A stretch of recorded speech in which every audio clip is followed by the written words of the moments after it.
చెప్పిన మాకు సిఎస్ఆర్ ఫండ్స్లో నుంచి ఒక 3-4 కోట్లు ఇస్తే మేము ఇక్కడ ఒక స్టేడియం కడతామని. మరి ఖచ్చితంగా నేను మీకు మాటిస్తూ ఉన్నాను, వచ్చే టోర్నమెంట్ అంటూ ఇక్కడ జరిగితే ఖచ్చితంగా అది ఒక ఇండోర్ స్టేడియంలో 5 ఎకరాలు ఆల్రెడీ కేటాయించుకోవడం జరిగింది. 5 ఎకరాల్లో ఖచ్చితంగా నిర్మల్లో ఒక మినీ స్టేడియం నిర్మాణం చేసుకుంటామని చెప్పి నేను తెలియజేస్తా ఉన్నాను. మరి ఎంతోమంది క్రీడాకారులు ఉన్నారు ఇక్కడ ఉన్నటువంటి మరి విద్యార్థులు చూస్తూ ఉంటే ముచ్చటేస్తూ ఉన్నది. మంచి పర్ఫార్మెన్స్తో ఈరోజు ఒక కల్చరల్ యాక్టివిటీ చేశారు. ఒకవైపు ఇక్కడ ఎన్సీసీ మీ యాక్టివిటీస్ అంతా చూస్తూ ఉంటే బ్రహ్మాండంగా నిర్మల్లో మంచి విద్య కూడా ఇక్కడ లభిస్తూ ఉన్నది.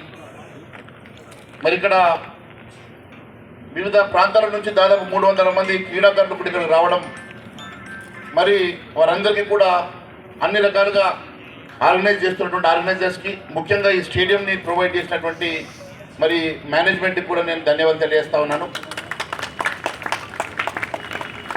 సాధన చేస్తే ఏదైనా సాధ్యమవుతుంది అన్నట్టుగా మరి ఈ ప్రాంతం నుంచి కూడా మంచి క్రీడాకులు రావాలంటే ఇక్కడ ఫెసిలిటీస్ ఉండాలా. ఆ ఫెసిలిటీస్ కోసం ఖచ్చితంగా మేము ప్రయత్నం చేసి నిర్మల్లో ఒక మంచి ఇన్ఫ్రాస్ట్రక్చర్ని క్రియేట్ చేయడానికి మా వంతు కృషి చేస్తానని తెలియజేసుకుంటూ, మరి ఎండలు పిల్లలు ఉన్నారు, చిన్నారులు ఉన్నారు, నేను ఇంకా ఎక్కువసేపు మాట్లాడడము సముచితం కాదు కాబట్టి అవకాశం ఇచ్చిన ప్రతి ఒక్కరికి కూడా పేరు ధన్యవాదాలు తెలియజేస్తాను.